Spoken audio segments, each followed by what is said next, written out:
सो जय हिंद योद्धा, welcome back to another episode of homograph section. आज है हमारा डे 12 और आज भी हम सीखने वाले हैं 10 नए ऐसे होमोग्राफ्स के बारे में जो एग्जाम के दृष्टिकोण से और डे टू डे लाइफ के भी हिसाब से बहुत ही ज़्यादा इंपॉर्टेंट है।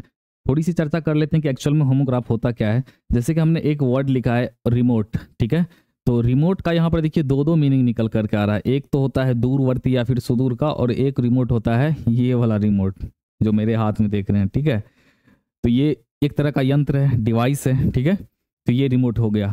तो अलग अलग कॉन्टेक्स्ट में अलग अलग मीनिंग निकल करके आ गया। तो होमोग्राफ्स का मतलब ही होता है कि उसका स्पेलिंग क्या हो, सेम हो, और उसका प्रोनाउंसिएशन भी अमूमन सेम ही होता है। कभी कभी डिफरेंट होता है लेकिन स्पेलिंग हमेशा सेम ही रहेगा, तभी हम उसको होमोग्राफ बोलेंगे। और उसका प्रोनाउंसिएशन भी सेम रहेगा, किसी किसी कंडीशन में नहीं होता है, ठीक है।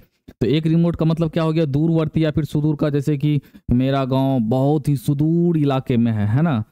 तो यहाँ पर क्या हो गया कि यहाँ पर जो सुदूर या फिर दूर है, इसके लिए हम रिमोट वर्ड का यूज करेंगे। जैसे the village is remote and hard to reach. Village बहुत ही ज़्यादा रिमोट है और वहाँ पहुँचना बहुत ही ज़्यादा क्या है, मुश्किल है। और एक रिमोट का मतलब तो मैंने बता ही दिया, ये वाला रिमोट की बात हम कर रहे हैं, ठीक है। जैसे कि use the remote to change the TV channel. TV channel को चेंज करने के लिए रिमोट का यूज करें। अब एक स्पॉक तो आप देख लिए कि वो साइकिल वाला स्पॉक, मोटरसाइकिल वाला स्पॉक, ठीक है। वो वाला पहिए का जो आड़ा जिसको बोलते हैं, ये स्पॉक हो गया। एक स्पॉक का मतलब होता है जैसे कि आप बोलते हैं स्पीक जैसे मैं बोल रहा हूँ, ठीक है, स्पीकिंग कर रहा हूँ। तो स्पीक का जो थर्ड फॉर्म होता है वर्ब का, वो होता है, सॉरी, सेकंड फॉर्म जो होता है वो होता है स्पॉक। थर्ड फॉर्म होता है स्पोकन, फोर्थ फॉर्म होता है स्पीकिंग, ठीक है। तो स्पॉक मतलब क्या हो गया, बोला। स्पीक का V3 फॉर्म, ठीक है। जैसे ही स्पॉक द ट्रूथ, उसने सच बोला है ना, उसने सच बोला। एक स्पॉक मतलब हो गया वो पहिए का स्पॉक, ठीक है।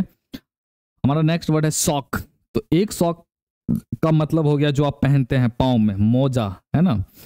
सॉक मतलब क्या हो गया, मोजा। एक सॉक मतलब होता है मुक्का मारना या फिर प्रहार करना। जैसे समवन सॉक्ड हिम, किसी ने उसे मारा या फिर उस पर प्रहार किया मुक्के से, ठीक है। एक सॉक मतलब तो हो गया वही मोजा, पहनने वाला मोजा। अब देखिए हमारा नेक्स्ट वर्ड है स्कीप। तो एक स्कीप का मतलब है कि चलो इसको स्कीप कर देते हैं, ये हो गया स्कीप, ठीक है। हमने उसको देखा नहीं, चलो उसको स्कीप कर देते हैं, ठीक है। तो ये वाला स्किप हो गया, है ना, यानी कि छोड़ देना। जैसे कि you can skip this question, इस क्वेश्चन को तुम्हें छोड़ देना चाहिए, ठीक है। लेकिन एक स्किप का मतलब होता है कूदना। जब आप कूदते हैं तो उसको भी बोलते हैं स्किप, है ना। जैसे कि बोलते हैं ना कि रॉप स्किपिंग किया करो, ये सेहत के लिए फायदेमंद होता है, ठीक है। तो वो रॉप स्किपिंग की बात हो रहा है, कूदने की बात हो रहा है ना। नॉर्मली ऐसे आप कूदते हैं तो जंप हो गया, लेकिन जैसे कि आप रॉप पे ऐसे कूद रहे हैं, ऐसे कूद रहे हैं, ठीक है, तो उसको हम क्या बोलते हैं, skip. The children are skipping rope in the playground. Playground में बच्चे लोग क्या कर रहे हैं, रॉप स्किपिंग कर रहे हैं, ठीक है। उसके बाद हमारा अगला है सीट। तो एक सीट का मतलब हो गया जैसे ना बेड सीट लगा दो, है ना, बेडरूम में बेड सीट लगा दो। तो वो बेड सीट मतलब हो गया वही सीट मतलब चादर, ठीक है। और एक सीट मतलब होता है पेपर हो या फिर कागज हो, उनका जो एक पूरा थीन लेयर होता है, एंड एक के बाद एक, एक के बाद एक, एक के बाद एक, एक के बाद एक, उसको भी हम क्या बोलते हैं, सीट बोलते हैं। जैसे पतली परत, ठीक है। तो a sheet of ice covered the lake. Ice की जो एक परत है वो क्या किया है, लैक को, झील को पूरी तरह से ढक लिया है, ठीक है। उसी को हम बोलते हैं सीट। और एक सीट का मतलब तो हो ही गया चादर, ठीक है। एक होता है स्टॉल। तो स्टॉल मतलब एक होता है कि छोटी दुकान, क्या होता है, छोटी दुकान। और एक स्टॉल का मतलब होता है घुड़साल। घुड़साल हम उसको बोलते हैं जहां पर कि घोड़े का रहने का जगह होता है, अस्तबल सीधा उसको बोल दीजिए, ठीक है। तो the horses are eating in the stall. Horses अपने स्टॉल में खा रहे हैं, ठीक है। और एक स्टॉल मतलब हो गया छोटी दुकान। His father has a stall in the end of the village. गांव के सबसे अंतिम किनारे पर उनके पिताजी का एक छोटा सा क्या है, स्टॉल है, छोटी दुकान है, ठीक है। तो हमने क्या देखा, स्पेलिंग दोनों का सेम, प्रोनाउंसिएशन भी सेम, लेकिन मीनिंग अलग अलग कॉन्टेक्स्ट में क्या हो गया, डिफरेंट हो गया। एक है स्पीकर। तो जैसे हम अगर स्पीक कर रहे हैं तो हम स्पीकर हो गए, ठीक है। तो एक स्पीकर मतलब हो गया वक्ता, यानी कि बोलने वाला जो बोल रहा है। जैसे कि he is a good speaker, वह एक बहुत ही अच्छा स्पीकर है, बहुत ही अच्छा वक्ता है, ये स्पीकर हो गया। एक स्पीकर का मतलब हो गया जहां अभी जैसे आप वीडियो देख रहे हैं तो आप जो आवाज़ सुन रहे हैं, मेरी आवाज़, वो आप स्पीकर से ही सुन रहे हैं, ठीक है। तो ये वो वाला स्पीकर हो गया, ठीक है। अच्छा, अगला हमारा है शिफ्ट। अब शिफ्ट मतलब होता है एक एक शिफ्ट का मतलब हो गया कि अच्छा तुम्हारा कौन सी शिफ्ट में एग्जाम है, फर्स्ट शिफ्ट में या सेकंड शिफ्ट में। शिफ्ट मतलब पाली, ठीक है। तो your duty is in the first shift, आपका ड्यूटी पहले शिफ्ट में है, प्रथम पाली में है। और एक शिफ्ट का मतलब होता है स्थान बदलना। जैसे कहते हैं ना कि हम सभी लोग जो है ना अब मुंबई ही शिफ्ट कर रहे हैं, ठीक है।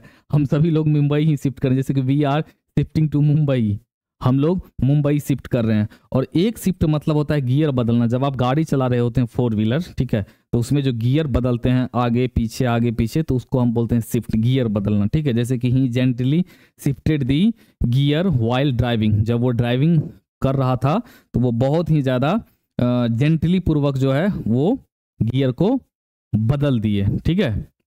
उसके बाद देखिए सॉइल, तो सॉइल का यहाँ पर 3 मीनिंग निकल करके आ रहा है, ठीक है। सॉरी सेड, ये नेक्स्ट में ऐड होना चाहिए था, इसी में कर दिया। तो एक सॉइल का मतलब हो गया मिट्टी, और एक सॉइल का मतलब होता है प्रदूषित करना या फिर गंदा करना, ठीक है। जैसे कि डोंट सॉइल योर ड्रेस, अपने ड्रेस को गंदा मत करो। तो यहाँ पर सॉइल का मतलब हम ये नहीं समझेंगे कि मिट्टी है ना, इस सेंटेंस में सॉइल का मतलब क्या हो गया, गंदा करना। हाँ, यहाँ पर सॉइल का मतलब समझेंगे मिट्टी, सेंटेंस से पता चलेगा, है ना। या फिर जब हम खुद सेंटेंस बना रहे होते हैं, जैसे मान लीजिए कि plant the flowers in good soil, है ना, मतलब फूलों को जो है अच्छे मिट्टी में उसको लगाओ, ठीक है। तो अब यहाँ पर हम क्या देखेंगे कि जब यहाँ पर लगाने की बात हो रहा है, ठीक है, तो हम समझ रहे हैं कि मिट्टी की बात किया जा रहा है, ठीक है। तो यहाँ पर सॉइल का मतलब क्या हो गया, मिट्टी, और यहाँ पर सॉइल का मतलब गंदा करना हो गया, ठीक है। और इसको थोड़ा सा वो कर दिया गया है।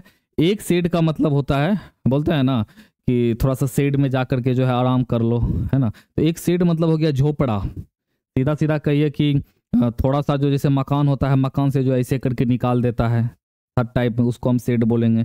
या फिर अगर हम ग्रामीण एरिया से हैं ही तो हमको पता ही होगा कि जैसे कि गाय बकरी ये सब के लिए जो है अलग से एक झोपड़ा टाइप में बना दिया जाता है, तो उसी को हम बोलते हैं शेड, वो शेड हो गया। और एक शेड का मतलब होता है उतार देना या फिर छोड़ देना। आप देखते होंगे कि ना बोलते हैं कि ये सांप जो है अपने केंचुआ को उतार देता है समय समय पर, तो वही एक हो गया उतार देना या फिर छोड़ देना। जैसे the snake shed its skin as it grow, जैसे ही इस स्नेक का स्किन ग्रो होता है वो उसको क्या करता है, उतार देता है, ठीक है। तो आज था हमारा डे 12 और आज भी हमने 10 नए होमोग्राफ्स के बारे में जाने। तो चलिए हम डे 13 में फिर से नए 10 होमोग्राफ्स के बारे में जानते हैं, और ये 3 दिन और चलने वाला है, ठीक है। Day 13, 14 and 15। 13 में हम इसी तरह के होमोग्राफ्स के बारे में जानेंगे, लेकिन 14 और 15 में जो है हम ऐसे होमोग्राफ्स के बारे में जानेंगे जिनका की स्पेलिंग तो सेम होता है, ठीक है, स्पेलिंग तो सेम होता है लेकिन उसका प्रोनाउंसिएशन थोड़ा सा अलग हो जाता है। जैसे कि इसको हम लीव पढ़ेंगे और इसको हम लीव पढ़ सकते हैं, लेकिन कॉन्टेक्स्ट में लीव नहीं पढ़ेंगे, अलग अलग पढ़ेंगे। जैसे कि ये वीडियो आप रिकॉर्डेड फॉर्मेट में देख रहे हैं, तो कभी कभी क्या होता है कि आप लाइव भी देखते हैं, ठीक है। तो मान लीजिए कि ये वो लाइव हो गया और ये लीव हो गया, तो कॉन्टेक्स्ट देखना पड़ेगा, कॉन्टेक्स्ट अलग अलग, उसका मीनिंग अलग, प्रोनाउंसिएशन भी अलग। तो इस तरह के होमोग्राफ्स के बारे में बात करेंगे। तो लगभग 15-20 ऐसे भी होमोग्राफ्स के बारे में जानेंगे जिसका स्पेलिंग तो सेम होता है लेकिन प्रोनाउंसिएशन क्या होता है, अलग होता है। तो चलिए मिलते हैं अगले वीडियो में, तब तक के लिए जय हिंद।